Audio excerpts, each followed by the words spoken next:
नमस्कार दोस्तों, ocean civil service में आप लोगों का स्वागत है।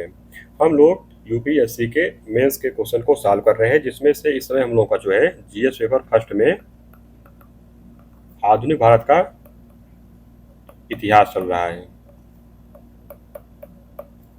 आधुनिक भारत का इतिहास,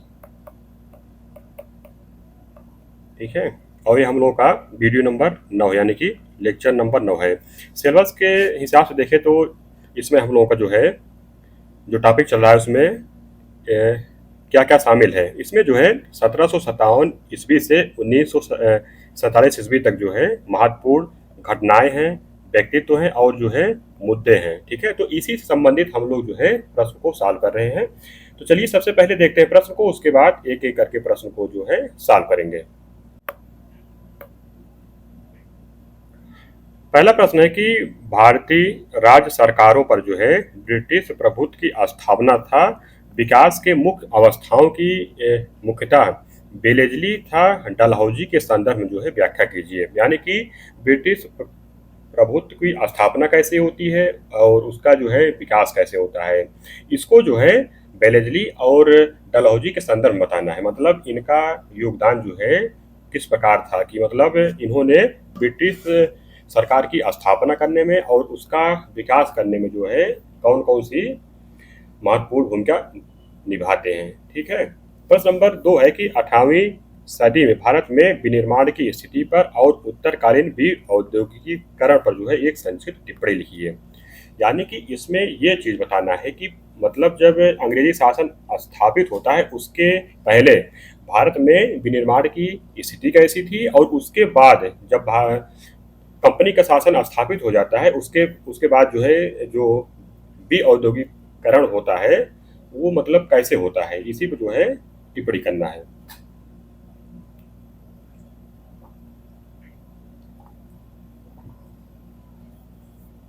प्रश्न नंबर 3 है कि कंपनी के शासन काल में विनिमयाधीन प्रांतों और विनिमय वाह्य प्रांतों का जो है भेद किया जाता था, टिप्पणी लिखिए। इसमें बात यह है ना कि कंपनी के पास जो है दो प्रकार के प्रांत थे। एक प्रांत मतलब ऐसा था, यानी कि जो भी प्रांत है, खासकर आप लोग जान लीजिए कि तीन प्रांत थे, बंगाल था, मद्रास था, बम्बई, जहां पर उनका जो है प्रत्यक्ष शासन था। यानी कि जहां पर उनके नियम कानून जो है प्रत्यक्ष रूप से लागू होते थे। और इसके अलावा भी कुछ ऐसे प्रांत होते थे जहां पर इनके नियम कानून जो है प्रत्यक्ष रूप से नहीं लागू होते थे, बल्कि उनको जो है किसी गवर्नर के माध्यम से शासित किया जाता था। तो उसी मतलब दोनों में जो है किस प्रकार से भेद किया जाता था, दोनों में अंतर क्या था, उसी पर जो है टिप्पणी लिखना है। प्रश्न नंबर 4 है कि ब्रिटिश शासन ने जो है भारत में दरिद्रता को बढ़ाया, इस कथन की तथ्यों के प्रकाश में जो है समीक्षा कीजिए। यानी कि ब्रिटिश शासन ने जो है भारत में भी औद्योगिकरण को बढ़ाया और उसी वजह से भारत में दरिद्रता भी बढ़ती है। तो यही चीज में बताना है कि उन्होंने किस प्रकार भारत में दरिद्रता को बढ़ाया, उनका इसमें जो है क्या योगदान था, यही चीज इसमें बताना है। प्रश्न नंबर 5 है भारत की सामाजिक व्यवस्था, धार्मिक सुधार, वैज्ञानिक दृष्टिकोण और आर्थिक जीवन पर पश्चिम के प्रभाव का जो है परीक्षण करना है। यानी कि पश्चिम खास करके अंग्रेजों के संदर्भ में ये जो है पूछ रहा है। तो बताना है कि अंग्रेज जब यहाँ पर आए थे तो उनके कारण जो है भारत में कौन कौन से सामाजिक सुधार हुए थे, कौन कौन से धार्मिक सुधार हुए थे, वैज्ञानिक दृष्टिकोण का जो है किस प्रकार से विकास हुआ था, और भारत के आर्थिक जीवन जो है कौन कौन से बदलाव आए थे, यही सब चीज इसमें बताना है। ठीक है, चलिए एक एक करके प्रश्न को सॉल्व करते हैं। अगर इसका पीडीएफ आप लोगों को चाहिए तो ओशियन सिविल सर्विस नाम को जो है वहां पर जाकर टेलीग्राम जो है ये चैनल बना दिए गए हैं, वहां से आप इसका जो है पीडीएफ प्राप्त कर सकते हैं। पहला प्रश्न देखते हैं। पहला प्रश्न है कि भारतीय राज्य सरकारों पर ब्रिटिश प्रभुत्व की स्थापना था विकास के मुख्य अवस्थाओं की मुख्यतः बेलेजली तथा डलहौजी के संदर्भ में जो है व्याख्या कीजिए। इनमें बताना है कि इन सब का जो है योगदान क्या था इसमें। तो सबसे पहले आप बता सकते हैं जैसे कि भारतीय रियासतों और राज्य सरकारों पर जो है ब्रिटिश प्रभुत्व की स्थापना जो है एक क्रमिक प्रक्रिया थी। मतलब ये कोई अचानक घटना नहीं थी, बल्कि मतलब इनका ये जो विकास होता है, इनका जो है प्रभुत्व स्थापित होता है, बहुत धीरे धीरे से होता है, एक क्रम से होता है।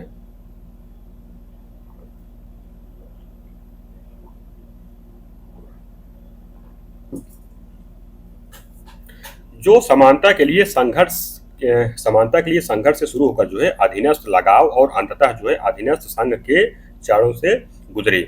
इस विकास यात्रा में लॉर्ड वेलेस्ली, इनका जो टाइम था 1798 से 1805 तक था।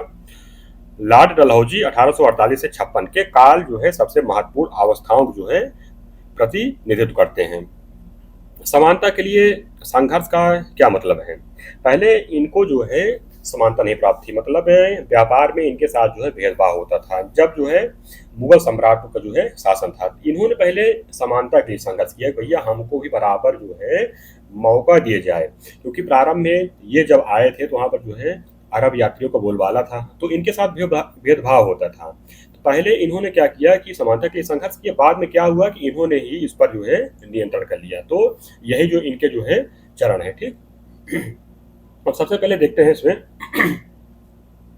लॉर्ड वेलेस्ली की अवस्था, यानी कि इन्होंने क्या किया था, इन्होंने अधीनस्थ अलगाव की शुरुआत की थी। कैसे?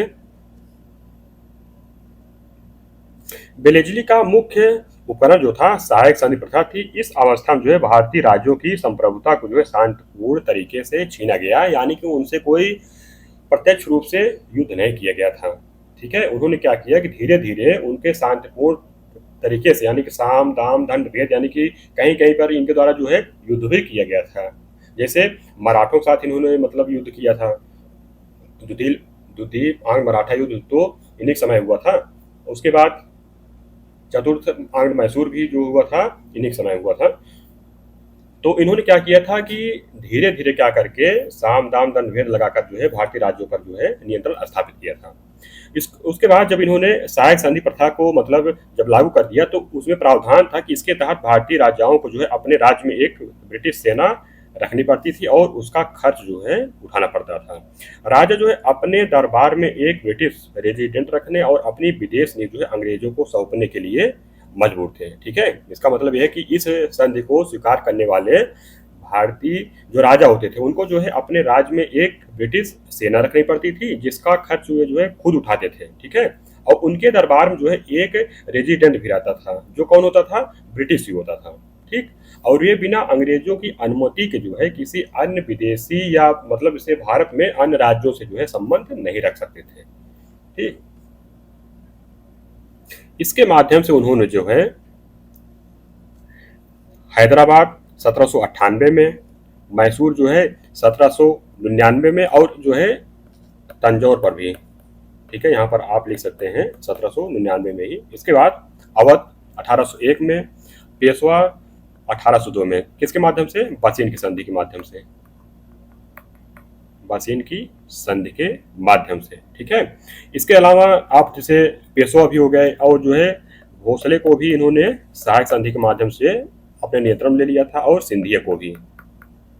ये चीजें आप इसमें जो है बता सकते हैं, ठीक है। ने जो है अपनी स्वतंत्रता खो दी। यह अवस्था जो है भारतीय राज्यों को पूरी तरह से ब्रिटिश सैन्य शक्ति पर जो है आश्रित बनाने की थी। ये तो थी वेलेस्ली की नीति थी, ठीक है। इसके बाद है लॉर्ड डलहौजी की अवस्था। लॉर्ड डलहौजी ने जो है कौन सी नीति को अपनाया? पूर्ण विलय और प्रत्यक्ष नियंत्रण। वेलेस्ली ने क्या किया था? वेलेस्ली ने किया था कि उनको अपने नियंत्रण में रखा था, और वहां पर एक जो है रेजिडेंट की नियुक्ति की थी। तो अप्रत्यक्ष रूप से जो है वहां के शासन कार्य जो है अपने हाथों में ले लिया था। लेकिन लॉर्ड डलहौजी ने क्या किया कि उसको जो है उस राज्य को अपने में जो है पूर्ण विलय कर लेता है, और उसको जो है अपने प्रत्यक्ष नियंत्रण में ले लेता है। कैसे? डलहौजी के आने तक जो है ब्रिटिश सत्ता भारत की निर्विवाद महाशक्ति बन चुकी थी, इसलिए उसने जो है वेलेस्ली की अप्रत्यक्ष नियंत्रण की नीति को छोड़कर जो है प्रत्यक्ष विलय की अवस्था की शुरुआत की थी, ठीक है। उसने जो है बेपकत के सिद्धांत के जरिए जो है दत्तक पुत्रों के अधिकारों को खारिज कर जो है झांसी, नागपुर और सतारा का जो है सीधा विलय किया। कहाँ कहाँ का मतलब इन्होंने किया था? जैसे सतारा का इन्होंने विलय किया, सबसे पहले सतारा का विलय किया गया था। कब किया गया था? 1848 में। इसको भी आप लोग जानते हैं, हम लोग इसको जो है पीछे देख चुके हैं। इसके बाद जैतपुर का विलय करते हैं ये, उसके बाद संभलपुर का करते हैं। इसको आप जब लिखेंगे ना तो आपको मतलब ये तैयार होता जाएगा। ये सब जो पॉइंट है ये सब जो है प्री में भी काम करते हैं, ठीक है। संभलपुर हो गया, बघाट हो गया, इसके बाद बघाट का 1850 में विलय किया जाता है। ठीक है, बघाट हो गया, उदयपुर हो गया, झांसी तो दिया गया है 1853 में। नागपुर का विलय होता है 1854 में। ठीक है, अवध का विलय कब होता है? सबसे लास्ट में 1856 में कुशासन का आरोप लगाकर। ये सब चीजें जो आप इसमें जो है बता सकते हैं। ठीक है, यहाँ पर आगे दिए भी गए कि अवध पर जो है कुशासन का आरोप लगाकर उसका विलय किया गया था। इस अवस्था का उद्देश्य जो है रियासतों के आंतरिक स्वायत्त ढांचे को पूरी तरह मिटाकर एक एकीकृत प्रत्यक्ष ब्रिटिश प्रशासन जो है स्थापित करना था। जैसे इसमें क्या था ना, जैसे इनका जो नियम था, यदि किसी भारतीय राज्य के राजा की कोई प्राकृतिक संतान यानी कि उत्तराधिकार अगर जिसे नहीं होती थी तो उस राजा को जो है गोद लेने का अधिकार नहीं था। वह राज्य जो है सीधे ब्रिटिश साम्राज्य में मिला लिया जाता था। अतः आप इसमें जो है निष्कर्ष बता सकते हैं, अतः वेलेस्ली जो है भारतीय राज्यों को पंगु बनाकर ब्रिटिश नियंत्रण के जाल में फंसाया, जबकि डलहौजी ने जो है उन पंगु राज्यों का जो है पूरी तरह अस्तित्व मिटाकर जो है भारत पर ब्रिटिश संप्रभुता के विकास को उसके चरम बिंदु तक पहुंचा दिया। यानी कि वेलेस्ली क्या करता है? वेलेस्ली करता है कि भारतीय राज्यों को पंगु बना देता है, उनको असहाय बना देता है, उनको जो है निराश्रित बना देता है। मतलब उनका कोई आश्रय नहीं रह जाता, उनके अंदर कोई हिम्मत नहीं रह जाती है। लेकिन डलहौजी क्या करता है कि उससे जो असहाय हो चुके हैं अब उनको क्या करता है कि उनको अपने सीधे नियंत्रण में ले लेता है। ठीक है, ये सब चीजें आप इसमें जो है बता सकते हैं। अब देखते हैं प्रश्न नंबर 2।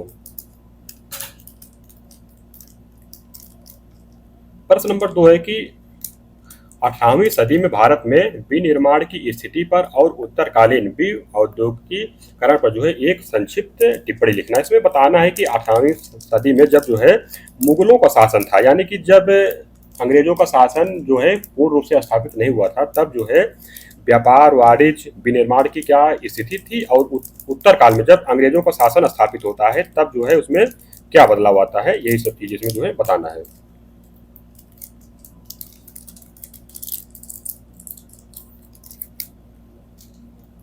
इसमें आप बता सकते हैं कि 18वीं और 19वीं सदी का कालखंड जो है भारतीय विनिर्माण के इतिहास में जो है एक गहरे और दुखद संक्रमण का काल है। यह कालखंड जो है भारत के एक वैश्विक विनिर्माण केंद्र से बदलकर जो है पूरी तरह से औद्योगिक रूप से पिछड़े देश में तब्दील होने की कहानी जो है बयां करता है। ठीक है, इसमें यह बताना है कि कैसे भारत में जो है औद्योगिकरण जो है प्रारंभ होता है। ठीक है, तो आप इसमें बताएंगे कि 18वीं शताब्दी में भारत की स्थिति कैसी थी। तो सबसे पहले इसमें आप बता सकते हैं कि जैसे 18वीं सदी के पूर्वार्ध तक मुगल साम्राज्य के पतन के बावजूद भारत दुनिया का जो है सबसे बड़ा कपड़ा और विनिर्माण निर्यातक देश था। वैश्विक कपड़ा व्यापार जो भारत की हिस्सेदारी लगभग कितनी थी? 25%। इसको आप जो है याद कर लीजिए। कितनी हिस्सेदारी थी? 25% की इसमें जो है हिस्सेदारी थी। किसकी थी? भारत की।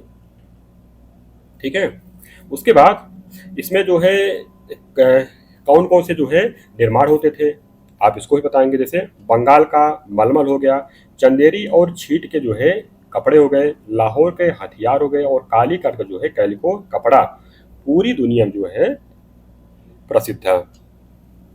कैलिको कहाँ था? कैलिको उस समय था कोरोमंडल पर। ठीक है, तो कैलिको का कपड़ा, ठीक है, जैसे भारतीय सूती और रेशमी कपड़े की मांग जो है पूरी दुनिया में थी।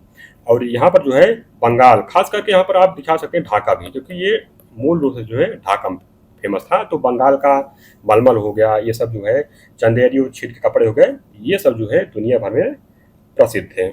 इसके अलावा जो है भारत का जहाज रानी उद्योग इतना उन्नत था कि लंदन की तुलना में भारत में बने जहाज अधिक मजबूत और सस्ते होते थे। भारतीय विनिर्माण जो है घरेलू और विदेशी व्यापार का जो है मुख्य इंजन था। ठीक है, तो भारतीय जहाज निर्माण उद्योग जो है यूरोपीय जहाजों की तुलना में जो कहीं उन्नत और टिकाऊ था।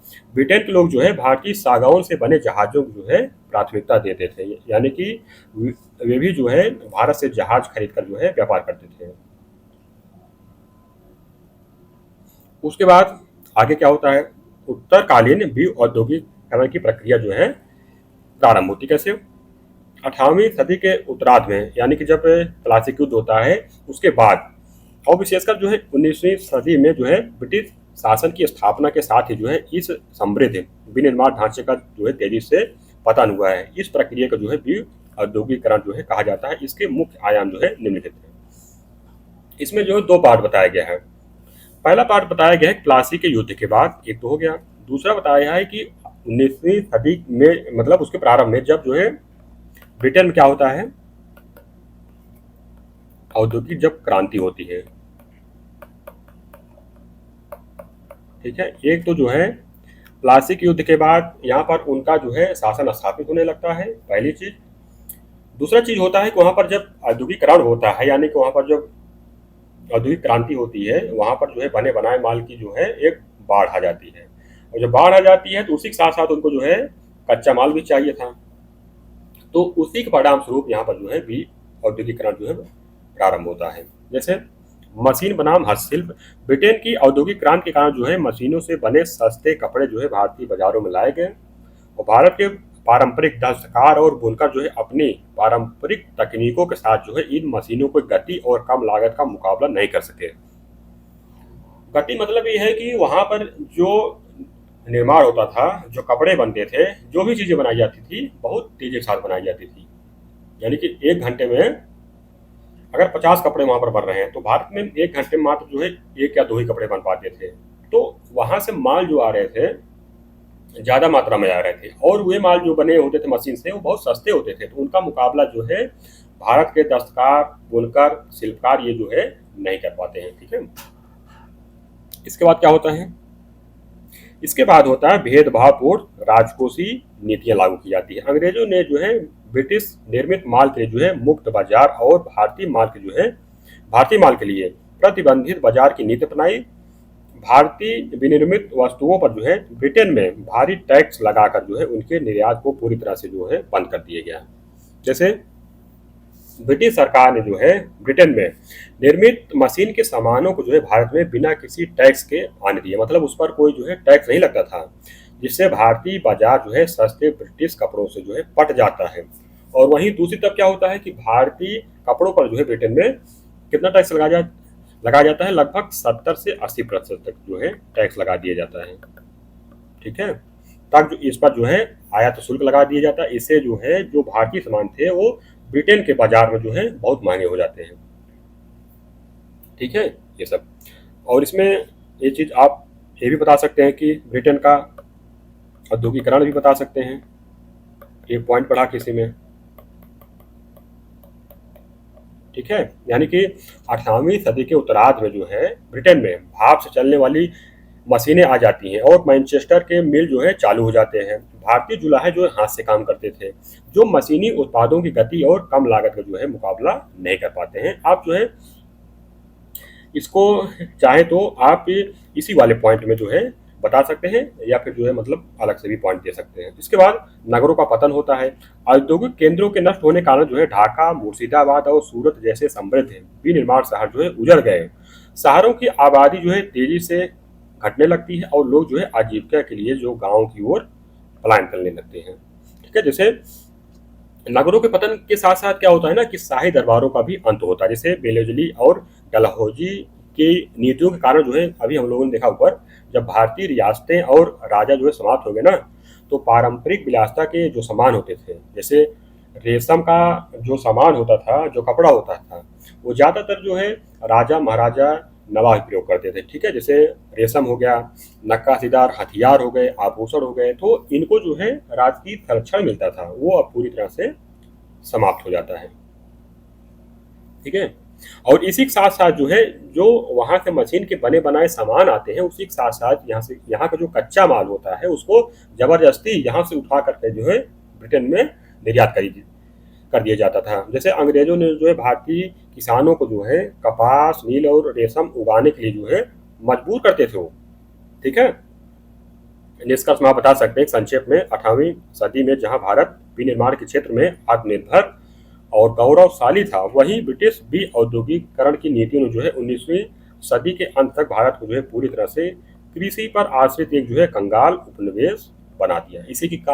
इसी कारण जो है अकाल भी पड़ता है, बाद में जो है भुखमरी पैदा हो जाती है। क्योंकि भारतीय किसानों से जो है जबरदस्ती जो है कपास उगाया जाता है, नील उगाया जाता है, यानी कि जहाँ पर खाद्यान्न खाद्यान्न मतलब उत्पादन होना चाहिए था, वहाँ पर जो है व्यावसायिक कृषि को जो है प्रारंभ किया जाता है। ठीक है, तो अब देखते हैं अगला प्रश्न।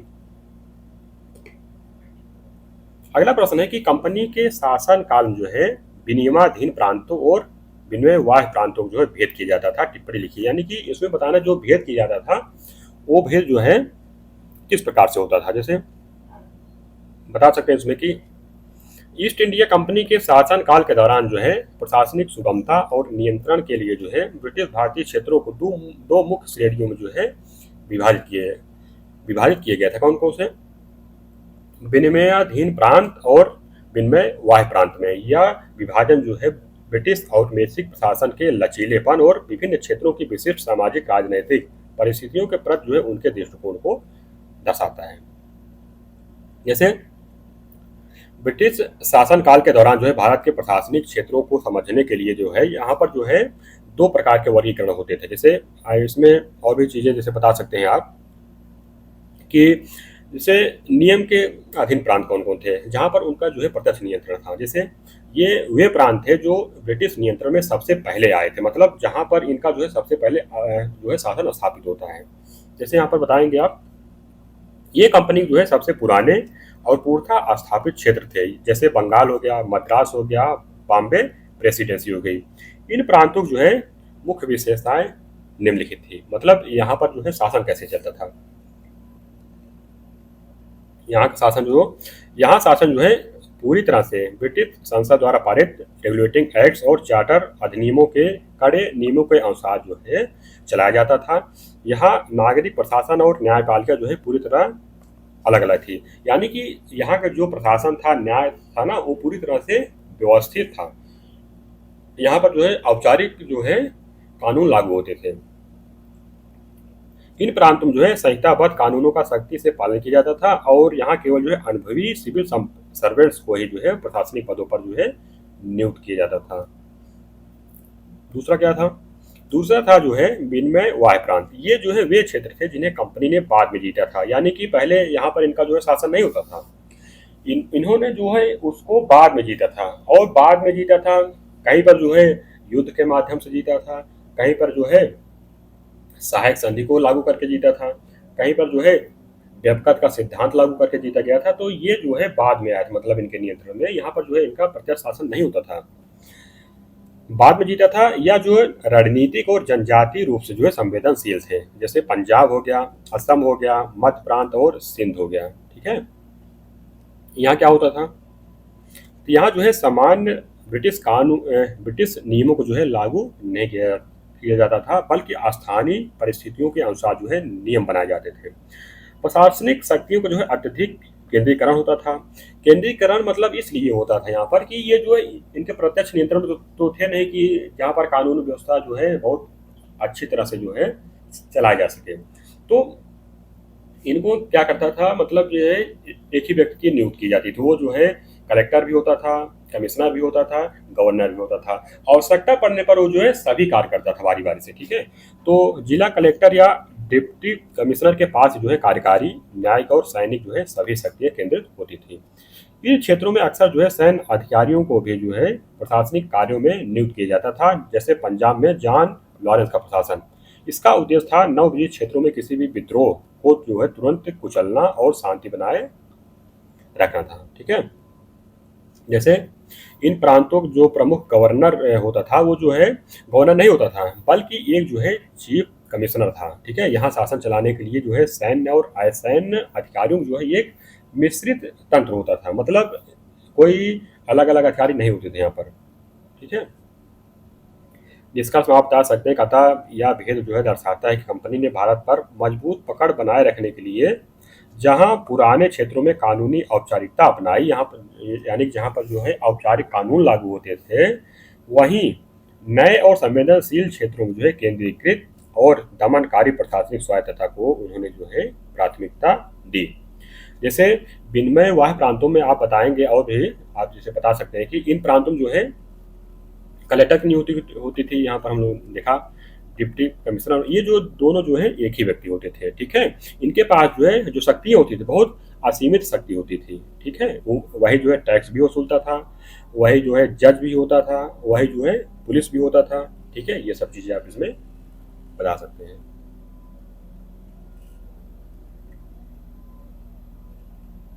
चौथा प्रश्न है कि ब्रिटिश शासन ने जो है भारत में दरिद्रता को बढ़ाया, इस कथन की तथ्यों के प्रकाश में जो है समीक्षा कीजिए। यानी कि ब्रिटिश शासन के दौरान जो है भारत में किस प्रकार से दरिद्रता बढ़ती है, इस चीज़ को जो है इसमें बताना है। तो आप बता सकते हैं कि राष्ट्रवादी इतिहासकार दादा भाई नौरोजी, आर.सी. दत्त और एम.जी. रानाडे ने जो है अपनी खोजों से यह अकाट रूप से सिद्ध किया है कि भारत में ब्रिटिश शासन का मूल चरित्र जो है शोषक था। यानी कि यहाँ पर जो है वो सिर्फ व्यापार करने नहीं आए थे, वो प्रारंभ की बात आप छोड़ दीजिए, जब वो जो है व्यापार करने आए थे, बाद में जो है इनका चरित्र जो है शोषक का हो गया था, ठीक है। यहाँ पर जो है उनकी नीयत जो है शासन करने की हो गई थी, जिसने भारत की जो है पारंपरिक समृद्धि को नष्ट कर उसे जो है चरम दरिद्रता के गर्त में धकेल दिया। इस कथन की पुष्टि जो है निम्नलिखित ऐतिहासिक तथ्यों से होती है। तो मतलब कौन कौन से वैसे पॉइंट थे, कौन कौन से ऐसे तत्व थे जिनसे मतलब पता चल सके कि वे उनका चरित्र जो है शोषक का था। सबसे पहला है धन का पलायन करना, ठीक है। धन का पलायन क्या होता है? भारत जो है प्रतिवर्ष लाखों पाउंड की संपत्ति जो है गृह प्रभार अधिकारियों के वेतन और मुनाफे के रूप में जो है बिना किसी आर्थिक प्रतिफल के जो है ब्रिटेन भेजी जाती थी। दादा भाई नौरोजी ने इसे जो है अनिष्टों का अनिष्ट कहा, जिसने भारत की पूंजी निर्माण क्षमता को जो है समाप्त कर दिया। जैसे क्या होता था ना, दादा भाई नौरोजी ने जो है एक लिखा था किताब आप लोग उसको जानते हैं, उसका किताब का नाम था पावर्टी एंड अन, नहीं पहले एंड होगा, and un British rule in India. इसको आप लोग जो है याद कर लीजिए। आपको जो है मतलब अगर इनके बारे में पूछ लेगा दादा भाई नौरोजी की, तो ये मतलब इस किताब का नाम जो है आप लोगों को लिखना पड़ेगा, poverty and un British rule in India. तो इसी में उन्होंने बताया था और इसी मतलब उन्होंने साबित किया था कि अंग्रेज भारत का पैसा जो है बिना किसी प्रतिफल के जो है ब्रिटेन में भेज रहे हैं, ठीक है। जैसे सैलरी के माध्यम से भी जा रहा था पैसा, पेंशन के भी माध्यम से जा रहा था, और भारत के पैसे से जो अंग्रेज जो है दूसरे देशों में जो है युद्ध लड़ते थे, और भारत में रेलवे लाइनों के विकास जो होता था, तो उसी के नाम पर जो है उनके जो निवेशक होते थे, हमने जो है पीछे देखा, उनको जो है 5% ब्याज की जो है गारंटी दी जाती थी इसी पैसे से, ठीक है। उसके बाद है बी औद्योगिकरण। इसमें क्या होता है, अंग्रेजों की भेदभावपूर्ण जो है व्यापारिक नीति के कारण भारत के विश्व प्रसिद्ध सूती वस्त्र और हस्तशिल्प उद्योग जो है पूरी तरह से नष्ट हो गए। ढाका और मुर्शिदाबाद जैसे समृद्ध औद्योगिक शहर जो है उजाड़ हो गए, और करोड़ों दस्तकार जो है बेरोजगार होकर जो है कृषि भूमि पर निर्मित हो गए। जैसे भारत से कच्चे माल को जो है मतलब मामूली भाव पर जो है ब्रिटेन भेजा जाता था, और वहाँ की मशीनों से बने जो तैयार माल होते थे, जो कपड़े होते थे, वो भारी मात्रा में जो है भारतीय बाजारों में लाकर जो है यहाँ के बाजारों में जो बांट दिया जाता था, ठीक है।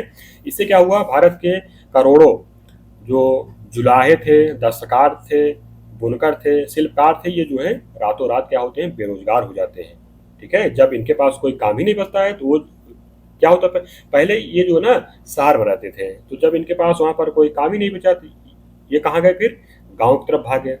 और गांव की तरफ जब भागते हैं तो गांव में जो है इनका बोझ बढ़ता जाता है, ठीक है। इससे जो है भुखमरी भी और अकाल भी फैलता है। अगला पॉइंट इसमें आप बता सकते हैं कि शोषक भूराजस्व नीतियों के माध्यम से जो है इन्होंने जो है शोषण किया था। कैसे? जैसे अस्थायी बंदोबस्त, रैयतवाड़ी और महलवाड़ी व्यवस्थाओं का एकमात्र उद्देश्य जो है अधिकतम कर वसूलना था। अत्यधिक कर के कारण जो है किसान साहूकारों के कर्ज के जाल में फंस जाते हैं, जिससे भूमि का हस्तांतरण बढ़ता है और खेतिहर मजदूरों की संख्या में जो भारी वृद्धि होती है। जैसे जब अकाल पड़ता था ना, तो उस समय भी ये जो है 50 से 60% जो है लगान वसूलते थे। कितना? 50 से 60% लगान, ठीक है। यानी कि सूखा या अकाल पड़ने पर भी जो है टैक्स में कोई छूट नहीं दी जाती थी। और इसके अलावा जो है साहूकारों का भी जाल रहता है, तो टैक्स ना चुकाने पर जो है किसानों की ज़मीनें नीलाम कर दी जाती थी, और इससे बचने के लिए जो किसान होते थे साहूकार क्या करते थे, वो ऊंचे ब्याज पर जो है कर्ज लेते थे। ठीक है, और जब कर्ज लेते थे तो इससे इससे क्या हुआ, इससे हुआ कि वो जो है उसी कर्ज के जाल में फंस जाते हैं और उनकी जो भूमि जो है जब्त कर ली जाती थी। इसके बाद अगला पॉइंट आप बता सकते हैं कि बार बार पड़ने वाले भीषण अकाल। ब्रिटिश काल में जो है अकाल प्राकृतिक कम और प्रशासनिक अधिक थे। 1770 1866 का जो है उड़ीसा का अकाल, 1896 और 1943 का जो है बंगाल अकाल इसके क्रूर उदाहरण हैं। जब लाखों लोग जो है भूख से मर रहे थे तब भी अंग्रेज जो है अनाज का निर्यात जो है ब्रिटेन कर रहे थे। ठीक है, ये सब चीज़ें आप इसमें बता सकते हैं कि इससे इससे क्या होता है कि भारत में अनाज की जो है भारी कमी हो जाती है जब ये जो है ब्रिटेन मतलब अनाज को भेज रहे थे। तो खाने की कमी और अंग्रेजों की क्रूरता के कारण जो है 18वीं और 19वीं सदी में जो है बंगाल और देश के अन्य हिस्सों खासकर जो है उड़ीसा में भीषण भीषण जो है अकाल पड़ते हैं, जिससे जो है लाखों करोड़ों लोग जो है भूख से मतलब उनकी जो है मृत्यु हो जाती है। निष्कर्ष में आप बता सकते हैं कि अतः तथ्य स्पष्ट करते हैं कि ब्रिटिश नीतियों ने जो है भारत के पारंपरिक आर्थिक ढांचे को जो है सोचे समझे तरीके से पंगु बनाया, जिससे भारत में अभूतपूर्व और व्यापक दरिद्रता का जो है जन्म होता है। ठीक, अब अगला प्रश्न देखते हैं।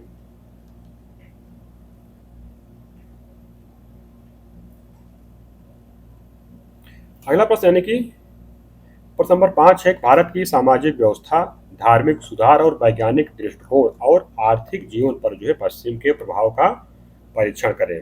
पश्चिम के प्रभाव का मतलब ये है कि अंग्रेज जो अपने आप को बहुत शिक्षित मानते थे उनके द्वारा कुछ जो है सुधार किए गए थे कई क्षेत्रों, जैसे समाज के क्षेत्र में किया गया था, धर्म के क्षेत्र में, वैज्ञानिक दृष्टिकोण का विकास किया गया था, आर्थिक क्षेत्र में भी जो है परिवर्तन लाया गया था। तो उसी चीज को बताना है कि कौन कौन से परिवर्तन जो है कौन कौन से क्षेत्र में इनके द्वारा किए गए थे।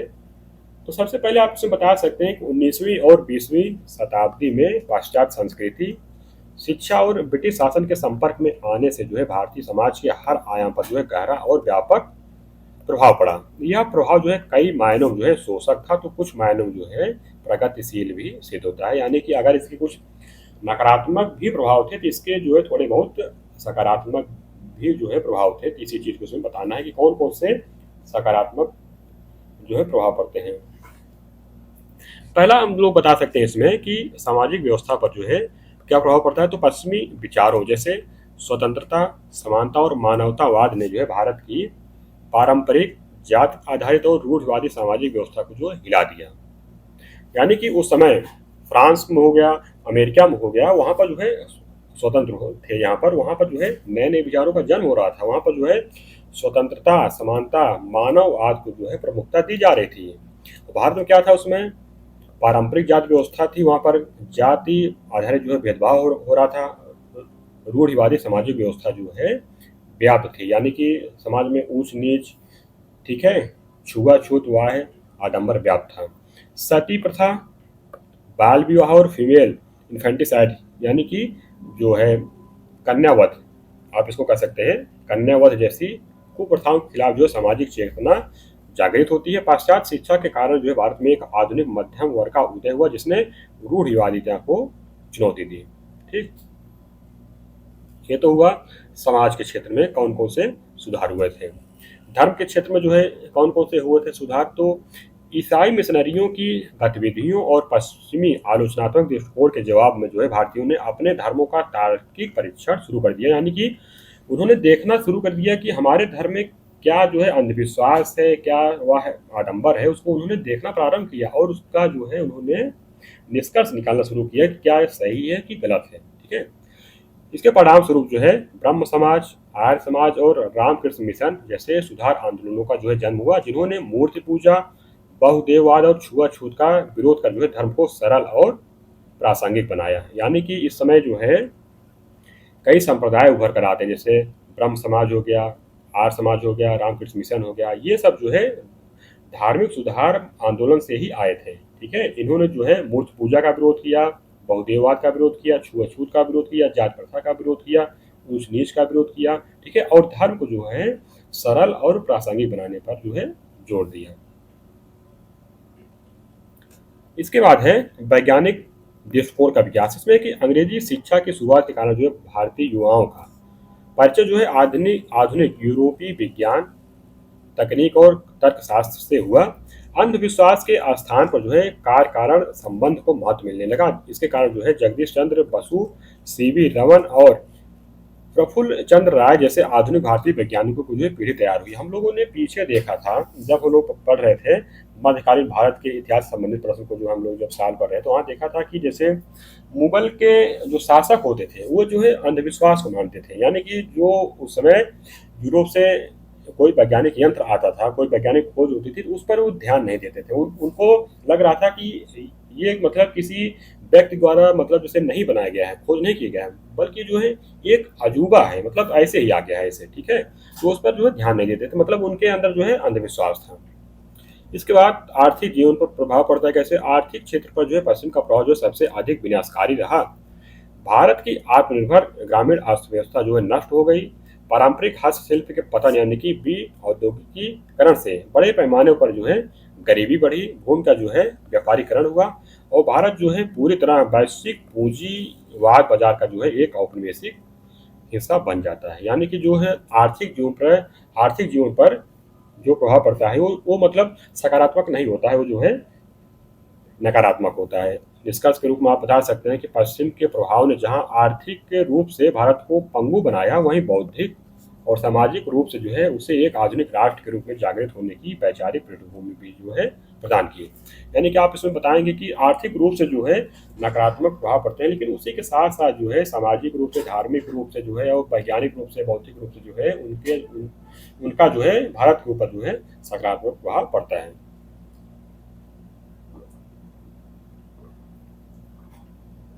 तो 5 क्लास हम लोग का कंप्लीट हुआ। एक बार इसका जो है रिवीजन कर लेते हैं।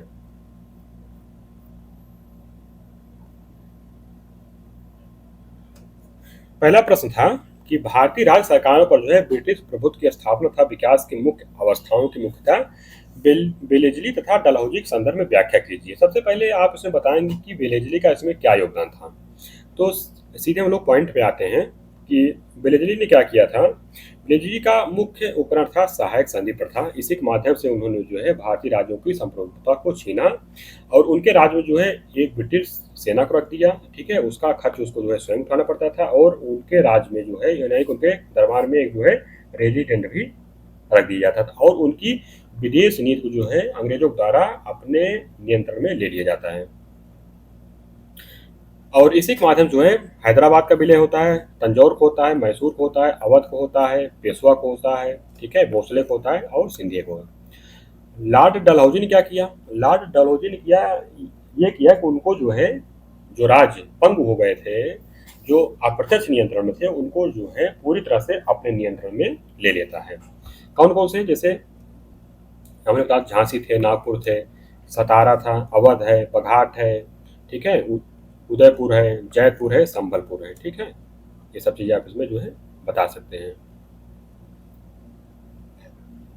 प्रश्न नंबर 2 था 18वीं सदी में भारत के विनिर्माण की स्थिति पर और उत्तरकालीन औद्योगिकरण पर जो है एक संक्षिप्त टिप्पणी लिखना था इसमें। तो हम लोग देखेंगे कि 18वीं सदी में विनिर्माण की स्थिति कैसी थी। तो यहाँ पर क्या था कि उस समय भारत की जो है वैश्विक व्यापार में हिस्सेदारी जो है 25% की थी। बंगाल का मलमल, खासकर जो है ढाका का, चंदेरी और छीट के कपड़े, लाहौर के हथियार और काली कट का जो है कैलिको कपड़ा जो है पूरी तरह जो है कपड़ा पूरी दुनिया में जो है प्रसिद्ध है। ये यहाँ पर दी गई है काली कट का कैलिको और ये जो है कोरोमंडल पर भी जो है इसका निर्माण होता था, ठीक है। और भारत का जहाज रानी जो है उद्योग बहुत ज़्यादा उन्नत अवस्था में था। उत्तरकाल में होता क्या है, जब अंग्रेज आते हैं, प्लासी युद्ध होता है, उसके बाद यहाँ पर जो है औद्योगिकरण जो है प्रारंभ हो जाता है।